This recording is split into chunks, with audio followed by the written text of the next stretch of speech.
Bonjour et bienvenue. Aujourd'hui, on plonge dans une technique d'influence assez fascinante. Vous savez, celle qu'on utilise parfois en égo, mais qui peut vite, disons, glisser vers la manipulation. Oui, la technique de la porte au nez, un classique. Exactement. Et pour en parler, on va s'appuyer sur du solide, une étude vraiment fondatrice de Robert Cialdini et ses collègues. Elle date un peu, 1975, mais elle est toujours aussi pertinente. Tout à fait, c'est une référence incontournable sur ce sujet précis. Notre but aujourd'hui, c'est simple, on va essayer de décortiquer comment ça marche, pourquoi c'est si efficace et ce que ça implique, surtout quand on négocie. Bon, allez, on y va, on décortique ça. Parfait. Pour commencer fort, prenons l'exemple même de l'étude. Imaginez un peu la scène. Quelqu'un vient vous voir et là, paf, il vous demande un truc énorme. Genre, vous engagez comme bénévole. Pas juste 1 heure, 2 heures par semaine, pendant 2 ans, pour conseiller des jeunes délinquants. Ah oui, là c'est un engagement colossal. Carrément. Franchement, la plupart des gens, ils disent non direct. Non, c'est juste trop. Trop de temps, trop d'implications. C'est clair, le refus est quasi assuré. Mais c'est là que ça devient intéressant. Juste après votre refus, la même personne revient et dit « Ok, je comprends, pas de souci. Mais alors, est-ce que vous seriez d'accord pour juste les accompagner une fois? Une sortie au zoo, quoi. 2 petites heures. » C'est exactement ça le cœur de l'expérience de Cialdini et son équipe. Ils ont mis en place ce scénario sur un campus avec des étudiants. Pour le groupe Porte au nez, ils commençaient par cette demande volontairement extrême des 2 ans de bénévolat. Que personne n'acceptait, j'imagine. Pratiquement personne s'était fait pour. Et juste après le refus, hop, l'expérimentateur enchaînait avec la demande bien plus modeste, la sortie au zoo. Et alors, les résultats? Eh bien, ils sont assez spectaculaires. Quand la petite demande suivait le refus de la grosse, le taux d'acceptation pour la sortie au zoo, il est monté à 50%. La moitié. La moitié des étudiants ont dit oui. Oui, 50%. C'est énorme, surtout pour une demande qui implique quand même de donner de son temps bénévolement. C'est là que ça devient vraiment intéressant. Parce qu'il faut comparer, n'est-ce pas? Il y avait un groupe contrôle. Exactement. Et c'est crucial. Pour ce groupe témoin, les chercheurs ont abordé d'autres étudiants, tout à fait similaires. Mais ils leur ont posé directement la question de la sortie au zoo, sans passer par la case « demande énorme, refusé ». Et là, le résultat, beaucoup moins impressionnant. Seulement 16,7% ont accepté, moins d'1 sur 6. 16,7 contre 50, c'est fou. Oui, ça montre bien la puissance de la séquence. Le fait de commencer par une demande vouée à l'échec change tout. Ça triple quasiment les chances d'obtenir un oui, c'est dingue. Mais alors, comment ça s'explique? C'est quoi les mécanismes psychologiques derrière? Il y a 2 grands principes qui jouent ici et ils se combinent. Le premier, c'est ce qu'on appelle le principe de contraste perceptuel. Le contraste. Oui. Ce qui est fascinant ici, c'est que notre cerveau évalue les choses de manière relative. La deuxième demande, la sortie au zoo, on ne la juge pas dans l'absolu. On la compare inconsciemment à la première demande, celle des 2 ans. Ah, d'accord. Et forcément, après avoir envisagé un truc aussi énorme et l'avoir refusé, la petite sortie de 2 heures, elle paraît beaucoup plus raisonnable. Presque une formalité en comparaison. C'est comme si la première demande déplaçait le curseur de ce qui est acceptable, quoi. Voilà, c'est ça. La première demande sert d'encre, de point de comparaison très élevé. Ça rend la seconde demande beaucoup plus petite psychologiquement. C'est un peu comme, vous savez, si vous soulevez un haltère très lourd et juste après un plus léger, le léger vous semblera encore plus léger qu'il ne l'est. D'accord. Je vois bien l'effet de contraste. C'est logique. Mais vous aviez parlé de 2 mécanismes. Quel est le deuxième? Le deuxième pilier, c'est le principe de réciprocité. C'est une règle sociale hyper puissante qu'on retrouve partout. On se sent en quelque sorte obligé de rendre ce qu'on nous a donné. La réciprocité. Comment ça s'applique ici?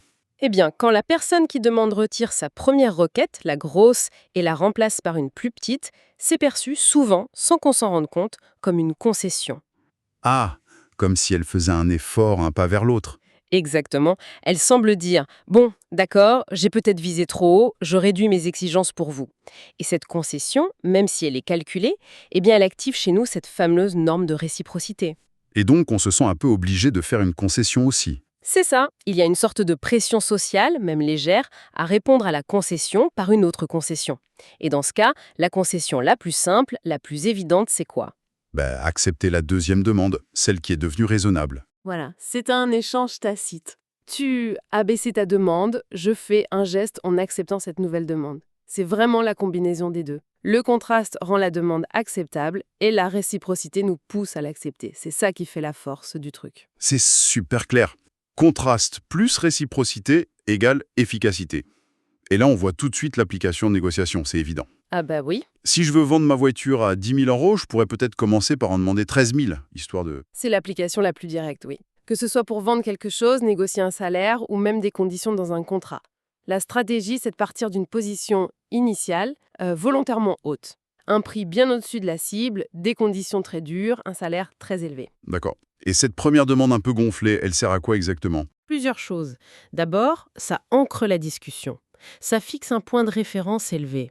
Ensuite, c'est fait pour être un peu contesté, pour ouvrir la porte à la phase suivante. La fameuse concession. Précisément.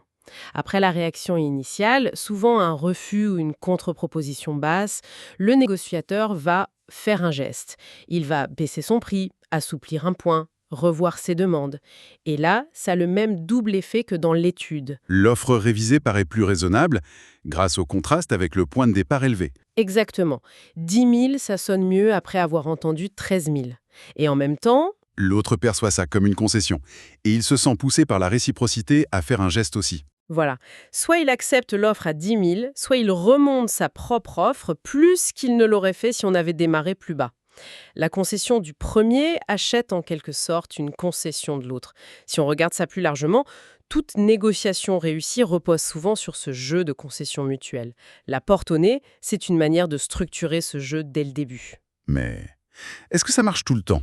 J'imagine qu'il y a des limites, non? Si la première demande est vraiment, mais alors, vraiment trop folle. Excellente remorque. Si je demande 50 000 euros pour ma vieille Twingo qui envoie à peine 2 000, l'autre va juste éclater de rire et partir, non? Tout à fait.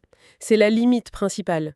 La première demande doit être assez haute pour être refusée et créer le contraste, mais pas au point de paraître complètement absurde ou insultante. Si c'est trop décalé, ça casse la crédibilité. Le se dit il se moque de moi ou il n'est pas sérieux. Il faut trouver le juste milieu, quoi. Assez haut, mais pas ridicule. C'est ça, c'est un équilibre délicat à trouver. Et la façon dont la concession est présentée est importante aussi. Elle doit sembler un minimum crédible, pas juste un chiffre balancé comme ça. Parfois, une petite explication, même rapide, bon, allez, parce que c'est vous, ou après réflexion, ça aide à renforcer l'effet de réciprocité. On sent bien que c'est une technique qui joue sur la psychologie, peut-être plus que sur la valeur réelle de l'objet de la négo. D'ailleurs, vous mentionniez que parfois on la classe un peu du côté obscur de l'influence. Oui, c'est un débat récurrent. Cette technique, comme d'autres étudiées par Cialdini, peut être vue comme de la manipulation. Pourquoi? Parce qu'elle utilise nos biais cognitifs, nos réflexes sociaux, comme le contraste, la réciprocité, pour obtenir un accord, plutôt que de se baser uniquement sur la qualité de l'offre ou sur des arguments purement rationnels. La frontière est mince entre influence et manipulation, alors. Elle peut l'être. Tout dépend de l'intention et du contexte. Est-ce qu'on utilise ça pour faciliter un accord gagnant-gagnant qui bloquait? Ou pour pousser l'autre à accepter un truc qui n'est pas vraiment bon pour lui? C'est une question d'éthique. Mais ce qui est sûr, c'est qu'il est utile de connaître ces mécanismes. Pour s'en servir à bon escient peut-être, mais aussi... Pour les repérer quand on nous les applique. Exactement. Savoir reconnaître la technique, ça peut aider à la désamorcer. Ah oui, si je vois venir le coup de la porte au nez, je suis moins susceptible de tomber dans le panneau de la réciprocité. Logiquement, oui. La prise de conscience peut réduire l'efficacité. Mais attention, ça ne l'annule pas toujours complètement. Même en sachant que la concession est calculée, on peut quand même ressentir une petite gêne à refuser la deuxième offre, si elle semble raisonnable. Le réflexe social est tenace. Très tenace. Mais au moins, si on identifie la tactique, on peut prendre du recul. On peut se forcer à évaluer la deuxième offre pour ce qu'elle est vraiment, indépendamment de la première, et du sentiment d'obligation, et décider consciemment si elle nous convient ou pas. D'accord. Alors, pour résumer un peu tout ça avant de conclure, la technique de la porte au nez, c'est cette séquence, d'abord, une demande démesurée, faite pour être refusée. Ensuite, juste après, la vraie demande, beaucoup plus modeste. C'est ça. Et cet enchaînement repose sur deux piliers psychologiques forts qui agissent ensemble. D'un côté, l'effet de contraste. La deuxième demande semble bien plus petite. De l'autre, le principe de réciprocité. Le retrait de la première demande est vu comme une concession, ce qui nous incite à faire une concession en retour en acceptant la seconde. Donc, les points clés à retenir. Demander la lune pour obtenir une étoile. Séquence, grosse demande, refus, petite demande, acceptation. Les chiffres de Cialdini sont parlants. On passe de 16,7% d'acceptation à 50% juste avec cette astuce. Les mots magiques, contraste et réciprocité. C'est une bonne synthèse.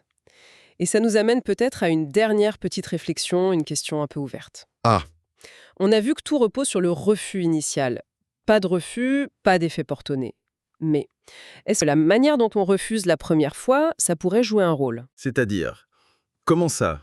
Imaginons que le premier refus ne soit pas juste un «non, désolé», mais un refus très sec, voire exprimé avec colère ou agacement. «Non mais ça va pas» de demander ça. Je vois. Est-ce que ce type de refus très négatif, qui marque peut-être une rupture plus forte, pourrait en quelque sorte court-circuiter le mécanisme? Est-ce qu'une porte qu'on claque vraiment très fort au nez la première fois, est-ce que ça annule l'effet de la concession qui suit? Est-ce que la personne se sentira quand même obligée par la réciprocité après s'être fâchée? Intéressant. La qualité du refus initial pourrait influencer la suite. Peut-être, très bien. Un refus poli et hésitant n'a sans doute pas le même impact qu'un refus ferme et irrité sur la dynamique de réciprocité qui suit. Ça suggère que les émotions, la relation qui se joue, tout ça pourrait moduler l'efficacité de la technique. C'est une piste, quoi, pour continuer à creuser ces mécanismes fascinants de l'influence.